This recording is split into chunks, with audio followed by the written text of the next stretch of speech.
Gente, Romanos capítulo 8.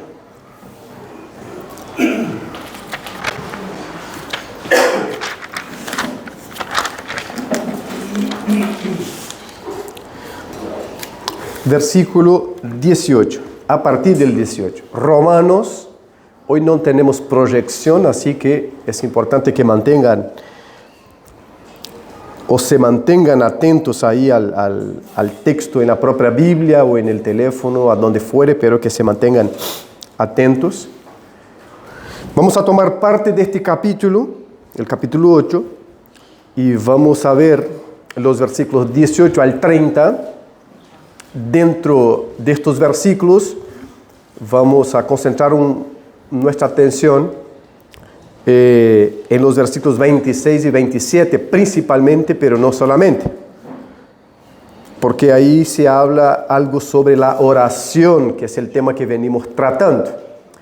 Y por hablar en eso, entonces, vamos a recordar lo que hemos tratado hasta ahora básicamente. En el primer mensaje, nosotros hablamos sobre orar al Dios que nos conoce. Esto tuvo como base el Salmo 139 y allí decíamos que no hay nada y nadie que no esté al descubierto en la presencia de Dios. Entonces, cuando vamos a orar, debemos tener en mente que Dios nos conoce. Y allí se dice que aún las palabras no nos llegaron a la boca y Dios ya las sabe toda. No hay para dónde ir que Dios no esté. Hay cómo ignorarlo, pero no hay cómo decir que no está. Él está. Entonces, luego pasamos a hablar sobre orar a partir del conocimiento de la obra del Dios Trino, que fue Efesios capítulo 1, a partir del versículo 14. Y allí hablamos que la oración tiene un fundamento teológico, y esto es muy importante para nosotros, porque casi siempre nos olvidamos que para que sea posible la oración, primero hubo una obra de redención, una obra efectuada por el Padre, el Hijo y el Espíritu Santo. Y es por esta obra de redención que en su totalidad nos convirtió en hijos adoptivos en la familia de Dios, que nosotros podemos orar al Dios verdadero.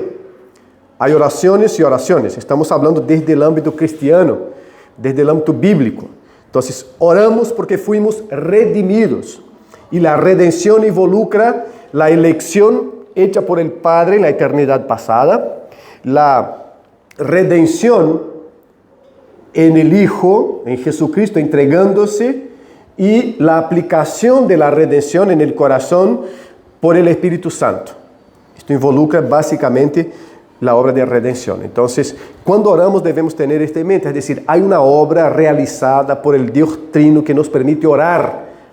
De otra manera, nosotros andaríamos tanteando alguna divinidad y orando a cualquier cosa menos al Dios verdadero. ¿Tá?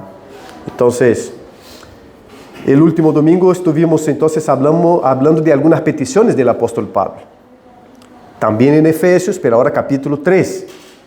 Y allí Pablo pide que la gente sea llena del conocimiento de Dios, que la gente pueda ser habitada por Cristo, para que desde esta habitación de Cristo en sus vidas y en sus corazones puedan comprender la dimensión, la longitud del amor de Cristo.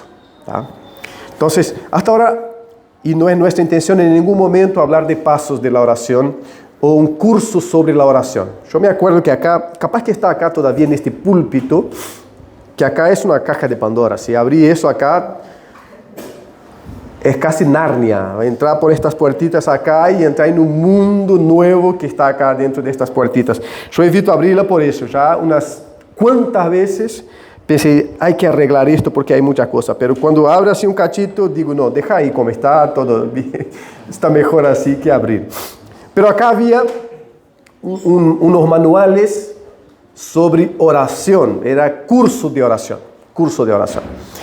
Y no digo que no tiene su valor, pero el tema es que la oración no tiene estos pasos. La oración no tiene estos secretos que uno necesita revelar para que sea una oración de verdad. Cuando le pidieron a Jesucristo que le enseñara a orar, Él le enseñó principios. Mira, hay que reconocer que hay un Padre que está en los cielos, que no es parte de la creación, pero este Dios que está en los cielos también es un Dios presente, y este Dios presente es un Dios que ha dado de su providencia para la humanidad. Por eso pedimos darnos hoy el pan nuestro de cada día. Y este Dios es un Dios que ha efectuado una obra de redención, y por eso decimos, perdona nuestros pecados. Princípios. Pero después de eso no hay ningún modelo, no hay modelo sobre gesto, no hay modelo sobre actitud. Bueno, hablamos sobre actitud de Pablo el domingo pasado, como Pablo dice, yo doblo mis rodillas, pero hablamos, y quiero que esto quede claro, que no tiene que ver con la actitud de estar arrodillado, si bien esto es muy importante, pero tiene que ver con la actitud del corazón de Pablo, que estaba completamente rendido a Dios. Y esto es importante en la oración. Pero después vemos a Jonás, que oró no sé en qué posición, pero vemos a Daniel en Babilonia, que a cada día y 3 veces al día iba hacia la ventana de algún lugar y miraba hacia Jerusalén para orar, y posiblemente se arrodillaba. Pero vemos el publicano y el pecador, el publicano y el fariseo que sube a orar, los dos están parados. Entonces, no hay un modelo así. Después no hay palabritas mágicas. Esto es muy importante. En mi época de seminario, no terminó aún, pero esto empezó allá en el año 2000. En el año 2000 tenía uno de los profesores, pastor, que decía que en la oración por exorcismo, hay que decir 3 veces en el nombre de Jesucristo. Entonces, el demonio te puede resistir la primera en el nombre de Jesús, la segunda en el nombre de Jesús, pero en la tercera el demonio tiene que ser exorcizado, ¿no? Entonces es casi pases de magia para exorcizar a los demonios, ¿no? Y la Biblia en ningún momento nos enseña eso, nos enseña estas cosas. Entonces no estamos concentrándonos en los pasos, en las palabritas mágicas. Estamos concentrando en un aspecto teológico. Mira, solo podemos orar porque hay una obra de redención efectuada por el Dios Trino.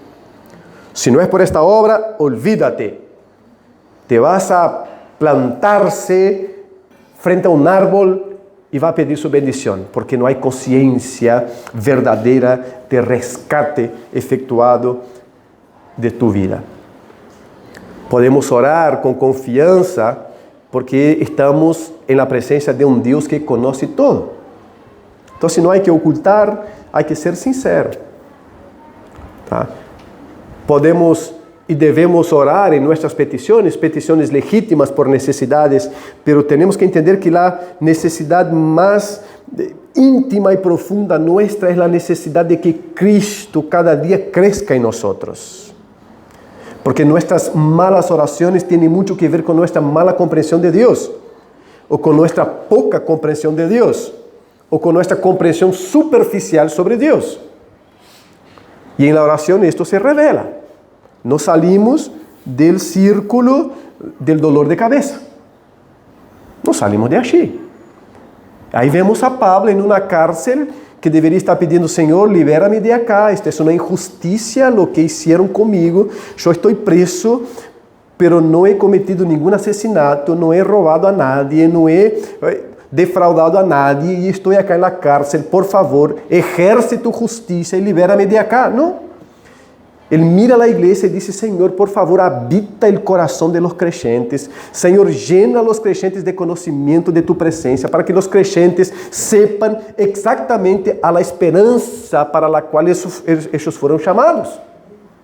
Pero esto viene de uma compreensão de Deus, de quem é Deus, de su caráter, de nossa esperança. ¿Qué es la esperança que tenemos? E algo vamos a ver acá. Entonces, hoy el tema es la tensión. El capítulo 8 de Romanos establece, ahora de manera explicativa, una tensión. Una tensión que viene en el capítulo 7, donde hay una discusión muy importante sobre si el personaje que habla allí, Pablo hablando allí, si él está hablando de su tiempo antes de la conversión, después de la conversión, o si está tomando un ejemplo general para hablar. Pero lo cierto es que Pablo en el capítulo 7 dice que el bien, para resumen de todo eso, ¿no? El bien que quiere él no puede hacer, pero el mal que él no quiere, este le sale por la piel. Luego, mirándose a sí mismo, él va a lo que es la experiencia del capítulo 8. Él dice, pero el tema no está en mí. La cuestión no es lo que yo puedo hacer o lo que yo puedo dejar de hacer. La cuestión está en la obra de Cristo. Y ahí él pasa a hablar del efecto de la obra de Cristo en la vida acá. Hay una expresión muy utilizada en el ámbito eclesiástico, en el ámbito de la iglesia, que es así, ya, pero todavía no. ¿Tá? Esto se usa bastante. El ya significa que ya fuimos redimidos por Cristo, tenemos la salvación, y el todavía no es porque vivimos en este mundo caído que aguarda la redención de los santos, y nuestro cuerpo aguarda la plena glorificación. El ya significa que no debo temer a la muerte o al futuro, en el sentido de decir para dónde voy a ir después de la muerte, porque la salvación y la eternidad para nosotros empieza acá, pero el todavía no significa que sufrimos, nos angustiamos, que todavía nosotros en este tabernáculo terrenal, como dice Pablo a los Corintios, tenemos tensiones muy verdaderas de angustias profundas, de sufrimiento profundo, verdadero. Este es el todavía no. Estamos aguardando la plena redención, el día final, donde Cristo glorificará nuestros cuerpos y ahí ya no habrá más pecado, ni dolor, ni angustia. Mira que solo esta comprensión para nosotros, hermanos, y todos los que estamos acá en esta mañana, solo esta comprensión del ya, pero todavía no, alivia una cantidad de crisis y conflictos en nosotros. Porque ya quita de nosotros esta cosa de que, bueno, ¿y por qué sufro? Si tengo vida eterna dada por Cristo, si soy un salvo, ¿por qué ando todavía con tanta angustia en el corazón? ¿Por qué tengo miedo? ¿Por qué tengo miedo? ¿Por qué temo a la violencia? Entonces, el ya pero todavía no, que si bien el ya todavía no son expresiones bíblicas, pero es el concepto que la Biblia nos da. El ya quiere decir, está salvo. El todavía no quiere decir, sufre aún. Te angustias aún. Te duele aún. Entonces, y el capítulo 8 trae un poco de esta atención. Vamos al versículo 18 conmigo.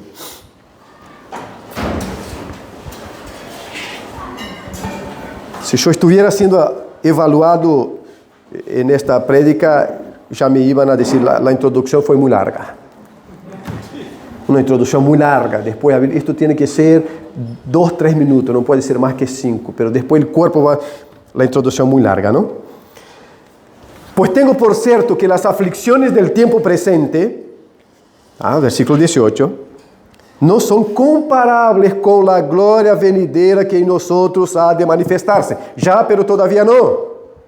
Las aflicciones del tiempo presente no son comparables con la gloria venidera que en nosotros ha de manifestarse. 19. Mira los porqués. Yo estoy en la Reina Valera, capaz que la latinoamericana o la otra, la que tenga, sustituye el porqué, pero mire los porqués. Porque el anhelo ardiente de la creación es el aguardar la manifestación de los hijos de Dios.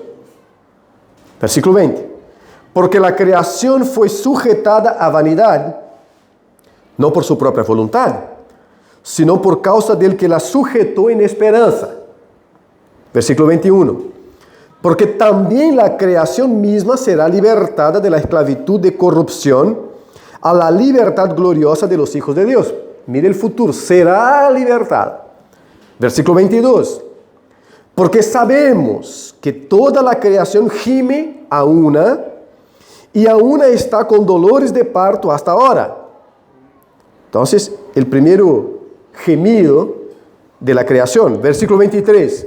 Y no solo ella, sino que también nosotros mismos que tenemos las primicias del Espíritu, nosotros también gemimos dentro de nosotros mismos, esperando la adopción, la redención de nuestro cuerpo. Versículo 24. Porque en esperanza fuimos salvos. Pero la esperanza que se ve no es esperanza, porque lo que alguno ve, hay que esperarlo. 25. Pero si esperamos lo que no vemos, con paciencia lo aguardamos. Y de igual manera, el Espíritu nos ayuda en nuestra debilidad, pues qué hemos de pedir como conviene, no lo sabemos. Pero el Espíritu mismo intercede por nosotros con gemidos indecibles. La creación gime, nosotros, que también somos parte de la creación, gemimos, y ahora el Espíritu Santo también al interceder. Versículo 27. Mas el que escudriña los corazones sabe cuál es la intención del Espíritu, porque conforme a la voluntad de Dios intercede por los santos. Y sabemos que a los que aman a Dios, todas las cosas les ayudan a bien, esto es, a los que conforme a su propósito son llamados.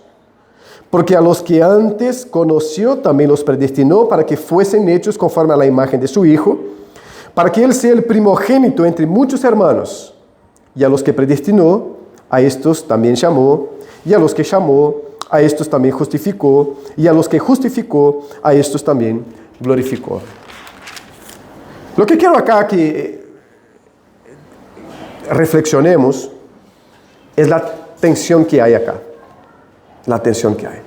Hay por un lado la seguridad y la certeza de la salvación, de la efectividad de la obra de Cristo, de la operación de Dios en el corazón humano. Pablo no está dudando de eso, no pone en telón esta duda. Él está seguro de que la obra de Dios es una obra verdadera. Es tanto que él dice que está seguro de que las aflicciones del tiempo presente, acá no hay duda. Él está en medio de aflicciones.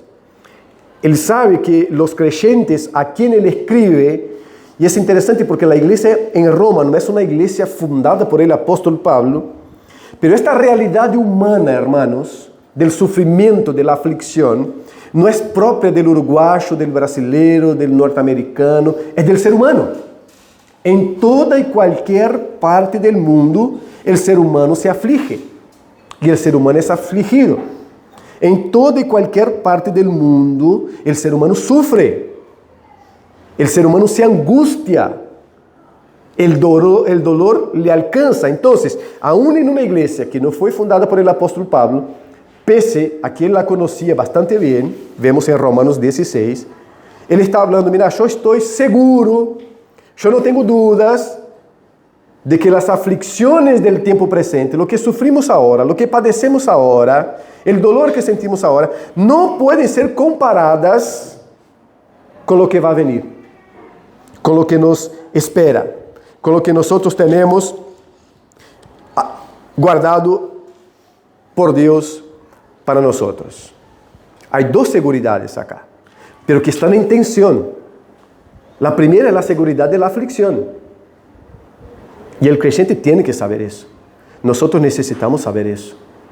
Pero no un saber intelectual. Necesitamos interiorizar eso.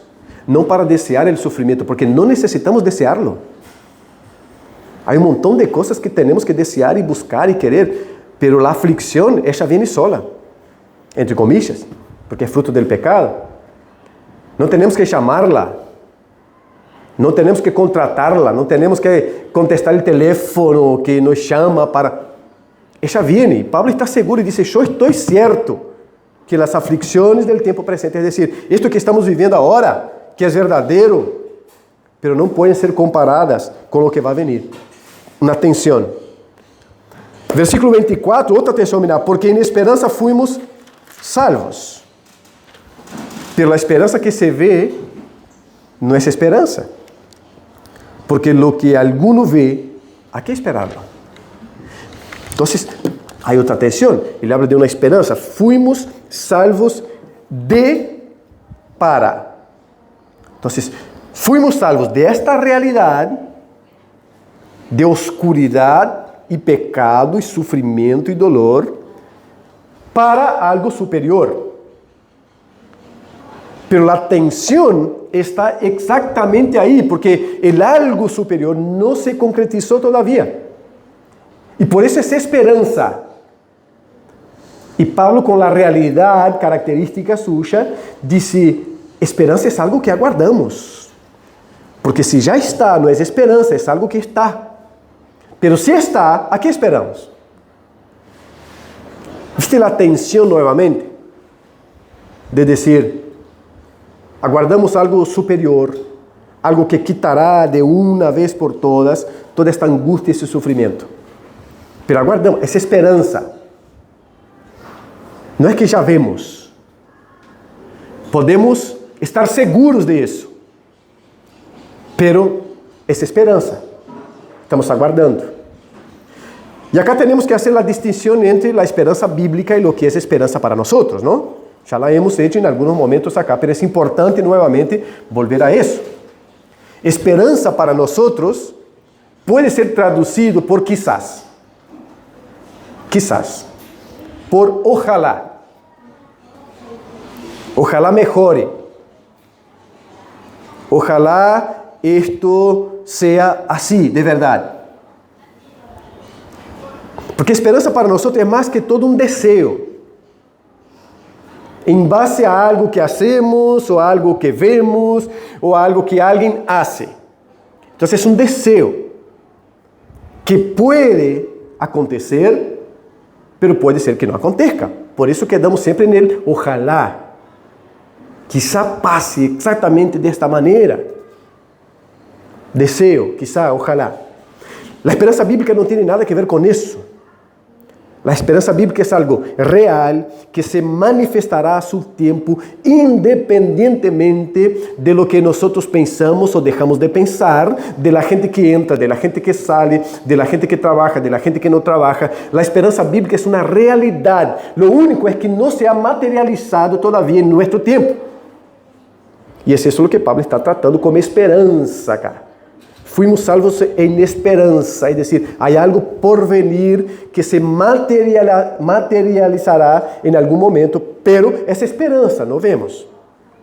Y en el contexto está hablando de la plena adopción, que acá es otro concepto que él trabaja en estos versículos que leímos. Porque él dice que nosotros esperamos junto con la naturaleza la adopción. Pero como vimos en Efesios, nosotros fuimos adoptados en la familia de Cristo, porque éramos extranjeros, no pertenecíamos a la ciudadanía celestial, pero dada la obra de Dios Padre, eligiendo del Dios Hijo, ofreciéndose como sacrificio, del Dios Espíritu Santo, aplicando la salvación en nuestros corazones, fuimos adoptados. ¿Y cuál es la seguridad que tenemos? Es la que vimos domingo pasado en Efesios capítulo 3. La seguridad que tenemos es que el Espíritu Santo es el sello de esta promesa y es las arras de la salvación que tenemos. Y hablamos acá que las arras es una primera cuota que garantiza el negocio. Y el Espíritu Santo es esta cuota que ya fue paga y que garantiza que nosotros llegaremos al destino final, porque Él es las arras de nuestra salvación. Nuevamente, este tema de la salvación no es algo que está anclado en nosotros. Es el Espíritu Santo quien garantiza y solo por eso llegaremos al final. Solo por eso llegaremos al final. Pero todavía no llegamos. Todavía no llegamos. Entonces, por ahora es esperanza. Pero repito, no debemos confundir esperanza con ojalá, con quizás. Lo que el creyente en Cristo espera es algo real, es algo que va a pasar, hermanos. Y si estamos metidos en medio de 3, 4, 5, 6 millones de personas que dicen no es así, esto no importa, porque va a pasar igual. Lo que es esperanza bíblica es realidad garantizada por el Dios eterno, creador de todas las cosas, que no depende de cómo yo creo o de cómo dejo de creer, de cómo la multitud piensa o deja de pensar. Es algo que va a pasar. Va a pasar. Y Pablo está seguro, él dice, nosotros fuimos salvos en esperanza, pero todavía sufrimos, nos afligimos. Y los gemidos, la naturaleza, él dice, mira la atención. Dice, en el 20, dice que la creación fue sujetada a vanidad. El pecado no es algo que generó muerte solamente en nosotros seres humanos, muerte espiritual. El pecado generó muerte también para la naturaleza. Puso en conflicto ser humano y naturaleza. Puso en conflicto los deseos del ser humano de poder, de conquista, con el mandamiento de Dios. Mire el conflicto nuevamente. El mandamiento de Dios para el ser humano es dominar, cuidar, proteger y expandir la creación. Esto de manera responsable. Por eso Dios prepara un jardín y pone en este jardín para cultivar a Adán y Eva. Pero después del pecado, lo que era para ser un dominio responsable, lo que era para ser un cuidado, pasó a ser dominio irresponsable, pasó a ser explotación. Ahora nos relacionamos con la naturaleza desde la perspectiva de la explotación, desde la perspectiva del dominio irresponsable. Pero no solamente con la naturaleza, unos con los otros también. Luego del pecado, lo más importante es que yo esté bien. Es que las cosas funcionen para mí. Si funciona para mí y para ti, qué bueno. Pero si no funciona para ti, pero funciona para mí, está bárbaro también. Está bárbaro. El corazón del ser humano es un depósito enorme de vanidades y de conquistas y de deseos pecaminosos. De manera que permite a un ser humano en la faz de la tierra acumular más dinero y poder y plata que países y continentes enteros. Conflicto, tensión. Pablo está hablando que la naturaleza todavía no fue redimida de eso. Y que nosotros que fuimos salvos para la esperanza, también gemimos en este sentido. Porque no se ha manifestada plenamente la salvación en forma de glorificación nuestra. Entonces él dice, porque la creación fue sujetada a vanidad, no por su propia voluntad, sino por causa del que la sujetó en esperanza. Porque también la creación misma será libertada de la esclavitud y corrupción a la libertad gloriosa de los hijos de Dios. Colosenses capítulo 1 dice que el sacrificio de Cristo, la plenitud de Cristo, es para unir nuevamente en Él todas las cosas creadas, tanto las que están acá como las que están allá. Todas las cosas. Involucra la restauración plena a la manera de Dios de todas las cosas creadas. No involucrando Satanás y los ángeles caídos, por supuesto. Tampoco los impíos que no se arrepintieron de sus pecados. Pero es una salvación de magnitud cósmica. Por eso todo eso ahora está en conflicto. Versículo 22, porque sabemos que toda la creación gime a una, y aún está con dolores de parto hasta ahora. Son dolores de parto con esperanza, también para la naturaleza, porque el que la sujetó a vanidad, que es el propio Dios, por causa del pecado, Dios la sujetó a la vanidad del ser humano. El que la sujetó en esperanza. Entonces la propia naturaleza, las cosas creadas en general, sufren en esperanza. Y ahí él compara eso con los dolores de parto, ¿tá?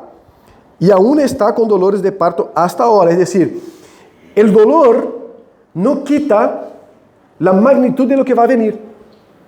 En el caso del dolor de parto, de un hijo. Y en el caso de la naturaleza, la plena redención efectuada por Dios. Y no solo ella, sino que también nosotros mismos, que tenemos las primicias del Espíritu, ¿tá? Fuimos sellados por el Espíritu Santo. Nosotros también gemimos dentro de nosotros mismos, esperando la adopción, es decir, la redención de nuestro cuerpo. Entonces, la adopción, ahí podemos poner ahí, en esta comilla que viene, o entre comillas, dice, la regeneración o la redención plena de nuestro cuerpo, que es lo que Pablo está hablando. Él no se está contradiciendo diciendo, bueno, ya fueron adoptados, pero ahora esperamos la adopción. Él solo está comparando ahora acá la adopción desde la perspectiva escatológica, futura, es decir, la redención de nuestro cuerpo, porque nuestro cuerpo no fue redimido. No fue glorificado todavía nuestro cuerpo. Nuestro cuerpo se enferma. Y otra serie de cosas. Pablo dice que aguardamos también la transformación de nuestros cuerpos. A los tesalonicenses, para dar consuelo a la iglesia, él dice, mira, primero los que están muertos resucitarán y serán transformados, luego nosotros, los que estemos vivos, también seremos transformados para el encuentro con Cristo. Transformados, no es este cuerpo, de esta manera, que heredará el reino de Dios. Entonces, en este sentido, aguardamos la redención de nuestro cuerpo, porque también en esperanza fuimos salvos. Versículo 26. Y de igual manera, el Espíritu nos ayuda en nuestra debilidad. Y ahí entra la otra seguridad de Pablo, otra certeza de Pablo. Y él no está hablando de algo que pasa una vez, pero demora a pasar nuevamente. Él está hablando de una condición del ser humano salvo, pero en este tiempo, la debilidad. La debilidad acá no es algo que uno amanece con ella y anochece sin ella, sino que es la condición del ser humano, aunque salvo, pero en este ya todavía no. Y ahí entra también nuestra oración. Y ahí entra también nuestra vida en la presencia del Señor, que manifiesta esta debilidad. La debilidad que Pablo está tratando no es la excusa para el pecado. Soy débil mismo, voy a pecar. No está tratando nada de esto acá. Por el contrario, él está hablando de algo glorioso, que es la plena redención de nuestros cuerpos. La debilidad es la condición del ser humano redimido, pero que aguarda la plena redención. Como aún habitamos este cuerpo mortal, estamos en debilidad. Y debilidad en todos los sentidos, hermanos. Tan débiles que salimos por allí, caímos y se terminó todo. Yo les hablé del hermano allá en Brasil, que la iglesia estaba sufriendo muchísimo, porque el hermano con 52 años, con todo en día, un checklist de la salud, colesterol bárbaro, diabetes, así, corazón, bien, no sé qué, bien, fue a nadar, deportes, fue a nadar, falleció, un paro, debilidad espiritual también, y es solo mirarte a ti, interiormente, para ver cuán débil es espiritualmente hablando. Yo no necesito ver a ninguno de ustedes para saber de mi debilidad espiritual. Ninguno. Por el contrario, yo quiero verlos para fortalecernos mutuamente, pero no para saber que soy débil. No necesito. Yo me miro a mí, hacia adentro, y sé que soy un débil espiritual. Sé que quería ser mucho más fuerte, pero no soy. No necesito que nadie me venga a avisar eso. Solo necesito consciência bíblica para saber que aguardo todavía la plena redenção de mi cuerpo, la glorificação completa para, en la presencia del Cristo siempre completo, já não tenho estas debilidades, pero por ahora las tengo. Las tengo. Me propongo a orar e não oro, me propongo a visitar e não visito, me propongo a estar com o irmão e não estou, e a vezes estou, a vezes não, a vezes oro, a vezes não, a vezes vou, a vezes não vou. A vezes chego acá e minha cabeça quedou em casa. Não traje minha mente. Haga uma reflexão sincera e vas a ver quantas vezes chegaste com o corpo e tu mente quedou em tu casa. Ou tu mente já quedou en el lunes, en los conflitos que va a tener allá. Veniste acá e se cantou não sei o quê, lo que abriste a boca para cantar foi mecânico, porque já sabe. O coração não estava, a mente não estava. É a experiência humana, não para conformar-nos a ella, mas é a experiência humana. Experiência humana. Debilidade, Pablo está tratando, e aí ele entra com o Espírito Santo. Versículo 1. E de igual maneira, o Espírito nos ajuda em nossa debilidade. É assim. Pois que hemos de pedir como conviene, não lo sabemos. Olha que coisa tão básica. Somos tão orgulhosos. E aí chega Pablo, inspirado por Deus, e disse: que hemos de pedir como conviene, não lo sabemos. Não sabemos pedir, hermano, não sabemos pedir. E nos subimos em um pedestal, nos subimos em um lugar alto, com nosso orgulho, pensando que sabemos as coisas, ou que podemos. Então, Pablo já disse que somos débiles, e depois ele disse, não sabemos que pedir como conviene. Não é que não sabemos pedir, pedir sabemos. E bastante. Isto sabemos. Agora, como conviene, é o que Pablo está tratando, como conviene, não lo sabemos. Não lo sabemos. Sabemos se agora eu lhe pido para que Deus lo salve ou para que Deus lo fulmine. Sim. Para que Deus pueda sanar ou dizer, Senhor, tá. Tem 95 anos, vai sanar de quê, Senhor, chevalo? Pero aún quedamos neste conflito assim. Que é o que convém agora pedir, Senhor? Um racho? Com uma ação coletiva? O que a misericórdia tuya pueda venir e, a pesar de, fazer uma obra tremenda aí. Que é o que pido? Pido por uma porta aberta ou por uma porta cerrada? Porque se esta porta se abre e não fuiste tu que la abriste, e eu entro por ella, como vai ser isso?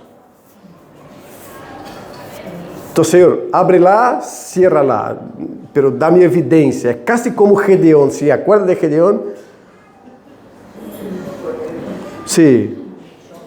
Sí, claro. Qué paciencia la de Dios, hermanos. Qué paciencia la de Dios. E cumprindo, não? Vou poner aqui, hay que...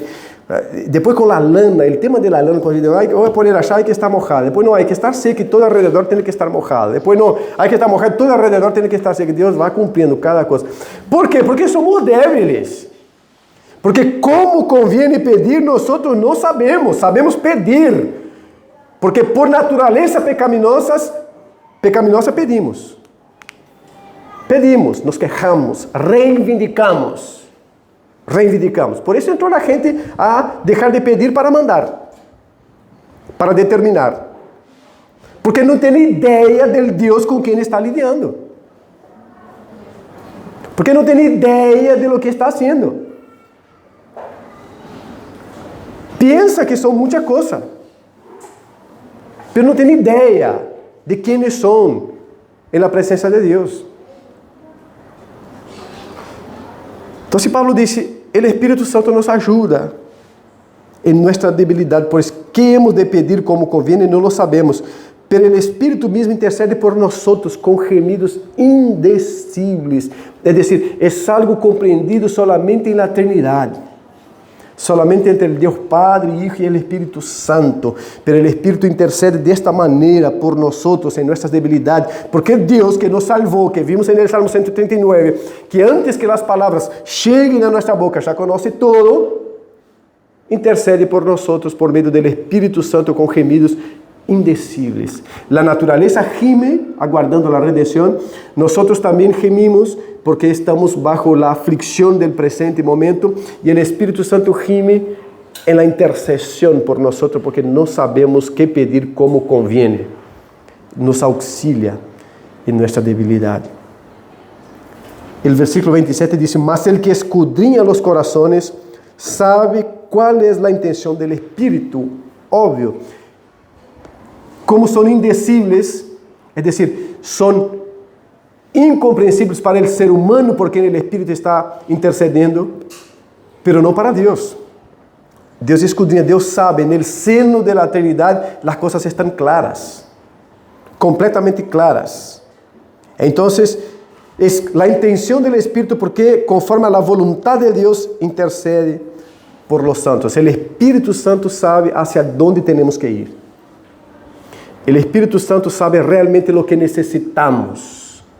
El Espíritu Santo ora a Dios o intercede por nosotros ante Dios con lo que realmente necesitamos y no lo que queremos expresar y no podemos, y no con lo que deseamos pero no necesitamos, sino que el Espíritu Santo intercede al Padre y el Padre sabe exactamente lo que el Espíritu Santo está intercediendo por nosotros, porque en la Trinidad no hay secretos que el Padre no sepa.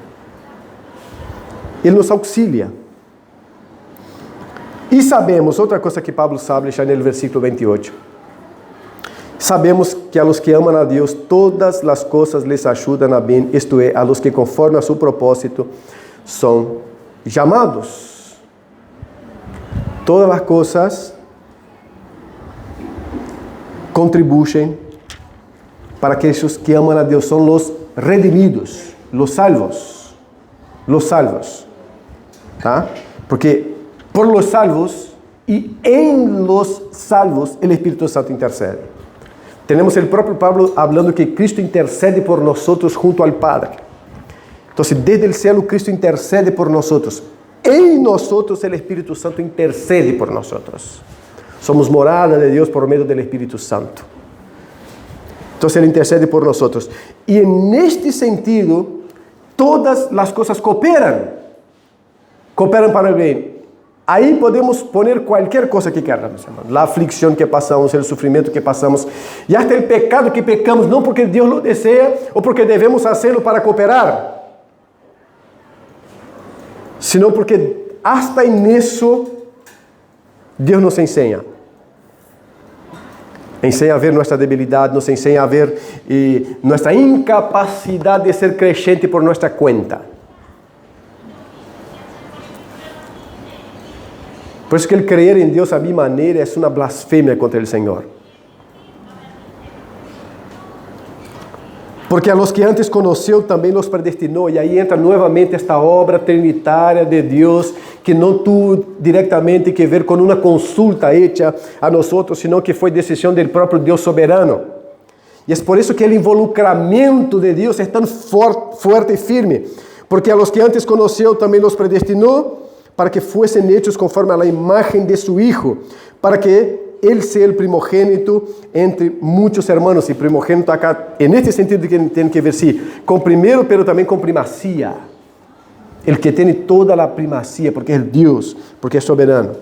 Y a los que predestinó, a estos también llamó, y a los que llamó, a estos también justificó, y a los que justificó, a estos también glorificó. Ahora, el 29, los que antes conoció también los predestinó, ¿para qué?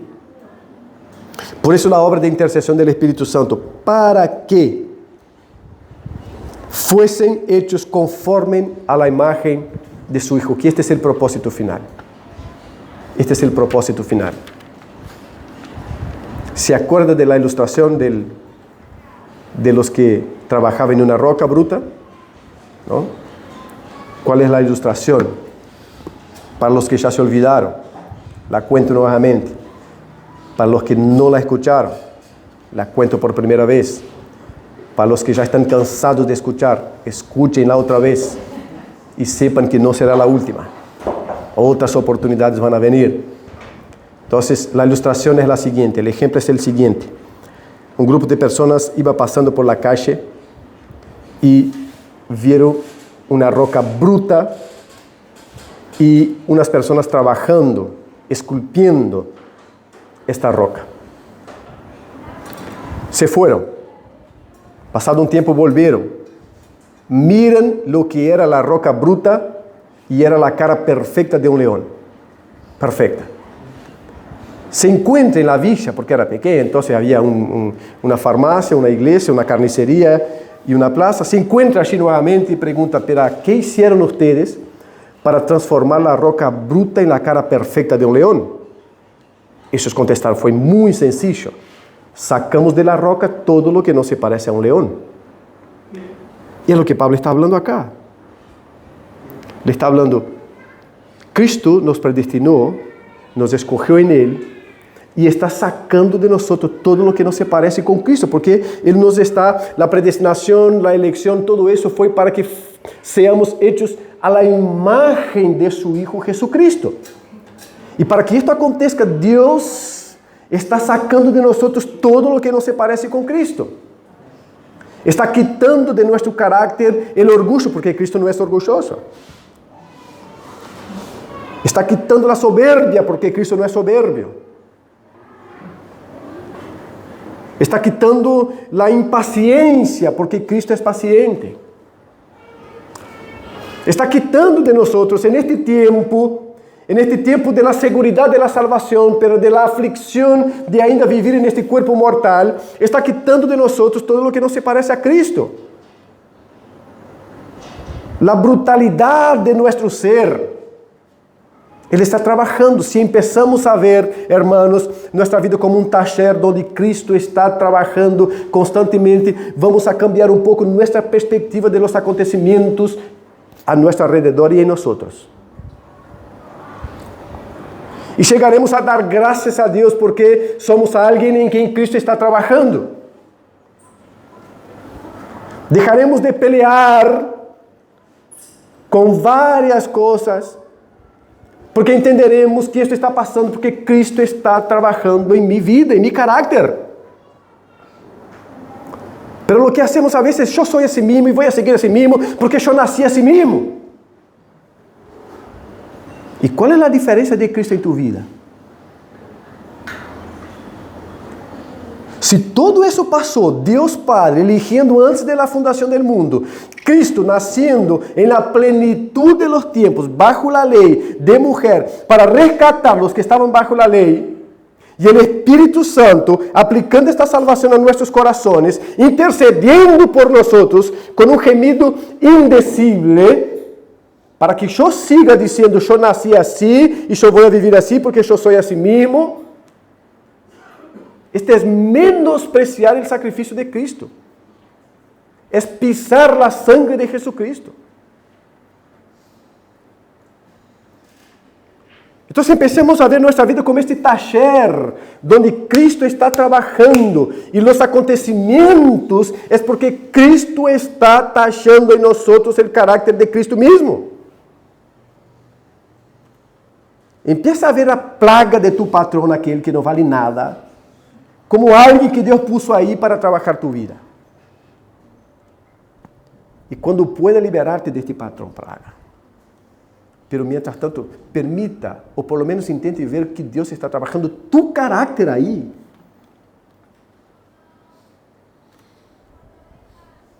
Alguém já disse certa vez que quando Deus não cambia da circunstância, ¿por qué es? Quiere cambiar a nosotros. Es esse taller. Entonces, a veces Deus não cambia uma circunstância e pedimos, Senhor, por favor, e por favor, e por favor.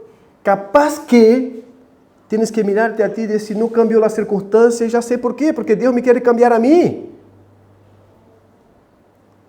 Pero empecemos a poner nuestro carácter, nuestra vida en este espejo y preguntar, Señor, ¿es para cambiar la circunstancia o para cambiar mi vida? Esta persona con quien estoy conviviendo ahora por una relación de trabajo o por lo que fuere, ¿es para cambiar la circunstancia o es para cambiarme a mí? ¿Es una cosa de pecado o no es pecado lo que está pasando acá y que estás trabajando en mi carácter? Es que estás sacando de mí todo lo que no se parece a ti. Esto puede cambiar muchísimo tu vida y nuestras relaciones, hermanos. Nuestras relaciones. Y sepamos que el Espíritu Santo nos ayuda en nuestra debilidad. Y la ayuda es esa. La ayuda no es apareció el genio de la lámpara y dice, ahora manifestame tus 3 deseos. Quiero seguir creciendo en Dios a mi manera. Quiero seguir siendo lo que yo siempre fui porque yo nací así. En Brasil hay una música, yo nací así, yo soy mismo así, yo voy a morir así. Gabriela, Cravo y Canela. Quiero seguir así y que mis hermanos todos se moldeen a mí. 3 deseos. No, no es eso. El Espíritu Santo trabaja en nosotros con este gemido indecible que no se puede manifestar o entender, porque es parte del proceso de santificación que Pablo está trabajando bastante en el capítulo 8. Es parte de este proceso para tachar nuestro carácter y darnos un carácter, una vida semejante a la vida de Cristo, que es nuestro modelo más perfecto. No más perfecto, el modelo perfecto, perdón. El modelo perfecto. Entonces empieza a ver eso, hermano. Primero, sepa que sos un débil. Sepa. Entonces, ayer miramos una película horrible, pero miramos. Donde los débiles no tienen vez. Sin lugar para los débiles. Sí. No vayan a mirar, es horrible. Sin lugar para los débiles. Ya están anotando, pero yo les digo, es fea, sangrienta. Sin lugar para los débiles. ¿Tá? Si son sensibles como las imágenes de YouTube, ¿no? Esto contiene imágenes fuertes, dicen las cosas. Entonces no vayan. En casa están entrenados, los chicos desde muy nuevitos. La miramos. Sin lugar para... Es eso, no hay lugar para los débiles. Completamente diferente. Pablo está diciendo, es un lugar... Dios es el lugar para los débiles. Porque Dios los perfecciona. Dios los trabaja. Porque no hay fuerte en el mundo. Hay débiles que tienen que manifestarse con arma, que tienen que manifestarse con gritos, que tienen que manifestarse con poder, que tienen que manifestarse con conquista. Son débiles. Que enmascara la debilidad con instrumentos terrenales. Pero todos somos débiles. Ahora, los débiles que están en el Señor tienen que reconocer eso y decir, Señor, trabaja. Quita lo que no es tuyo y forma tu carácter en mí. Porque senão passaremos por la vida e chegaremos. Pablo disse, achar em Coríntios, capítulo 5, eu que sei, 5, 3, disse que quando está em um contexto ministerial, ele disse que quando estemos trabalhando e edificando, cuidemos com o que edificamos, com o material que edificamos, com hojarasca e não sei o que, não sei o que, não sei o que. Por quê? Porque vai venir el fuego, es decir, vai venir la prueba misma y va a decir si esto fue con buen material o con mal material. Pero igual, estos que construyeron con mal material serán salvos como que por el fuego. Entonces no está involucrando eso. Solo está involucrando acá, hermanos, una conciencia mejor de cómo vivimos este ya, sabiendo que todavía no. De eso se está hablando. De eso se está hablando. Senão vamos a ser eternos peleadores com a vida e com os hermanos e com a gente e comigo mesmo e com os perros e com todo. E com todo. Se não entendemos que nossa vida como creyentes é um taller onde Deus está trabalhando dioturnamente para formar o carácter de Cristo em nós. E o Espírito Santo está intercedindo por nós porque não sabemos bem como pedir. É isso. É isso. Creio que todos aqui já tiveram um grande decir, Senhor, manda um racho e elimina, fulmina. Não sabemos exatamente, mas o Espírito Santo intercede por nós. Somos débiles fortalecidos por Deus, que vivimos uma experiência de aflicção com uma esperança que nenhum outro ser humano na faz da terra tem, al menos que conozca a Deus. pero la tenemos. Entonces sufrimos, porque todos sufren. El tema es hacia dónde estamos mirando. Yo sufro, pero un día terminará y yo voy a vivir eternamente en la presencia de Dios. Y mientras tanto el Espíritu Santo nos está ayudando en nuestras oraciones. Entonces, ¿qué hago entonces? Oro y ya no sé más qué orar. Entonces, siga orando para que el Espíritu Santo siga intercediendo por nosotros con gemidos indecibles, con algo que no se puede manifestar a los seres humanos porque no entendemos, pero Dios sí lo entiende. ¿Qué hago entonces? Entienda tu vida como un taller donde Dios está trabajando. Empieza a mirar los que están alrededor como herramientas de Dios para trabajar tu vida. Desde la iglesia a tu casa y en cualquier parte, herramientas que Dios está utilizando para trabajar tu vida. No sé cuántas personas van a cambiar, pero yo estoy seguro que nuestra vida va a cambiar si hacemos eso. Porque Dios está trabajando en eso. Amén. Amém, entonces, amém, amém. Viste que oração, ponemos tanto color, aí chega Pablo e diz, não sabemos nem que pedir como conviene. Salimos falando pavada. E ele não está falando que é desnecessário, orava sempre. Pablo também vai dizer orar sem cessar. Então ele não está falando que é desnecessário. Ele está falando, deixe de poner color, pensando que vocês foram os que inventaram a oração. Não, sepa que nem pedir como conviene sabe, pero usted tiene el auxilio del Espíritu Santo que intercede a Dios por ustedes. Vamos a orar? Orar, hermanos. Y haga esto con mucha seriedad. Empieza a ver tu vida como un taller y todo alrededor como instrumentos de Dios para trabajar tu vida. Gracias, Padre, por tu palabra y gracias porque tú nos has redimido con esta redención eterna por medio de todo este proceso que ya hemos visto acá, Señor, la elección hecha por ti, oh Dios Padre, la redención efectuada por Cristo, la aplicación de esta salvación por tu Santo Espíritu. Así, Señor, que sepamos que somos tuyos, pero que todavía aguardamos la plena redención, Señor, cuando nuestros cuerpos mortales serán revestidos de inmortalidad, Señor, y seremos glorificados con un cuerpo glorificado para estar siempre en tu presencia. Mientras tanto, Señor, no sabemos realmente qué pedir como conviene, pero queremos, oh Dios, que tu Santo Espíritu siga intercediendo por nosotros, auxiliándonos en nuestras debilidades, dando consciência, ó Deus, que te necessitamos e ajudando-nos a ver nossas vidas como este taller donde tu estás trabalhando o caráter de Cristo em nós, ó Deus. E todo alrededor nuestro como estas herramientas, estes instrumentos com os quais tu estás taxando nossas vidas, ó Padre.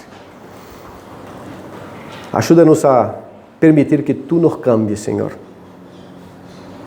para viver mais plenamente tu vontade, experimentar, Senhor, com mais intensidade tu poder e tu graça cada dia em nossas vidas. Bendiga esta igreja, as hermanas, os hermanos, os niños, os adolescentes, os jóvenes, os adultos, os que estão hoje, os que não estão, Senhor, os que vinieron com o corpo, pero dejar a cabeça em casa. Senhor, toque o coração de cada um, manifiéstate na vida de cada um de nós, ó Deus, e háganos crescer para tu glória e para o honor de tu nome, ó Deus.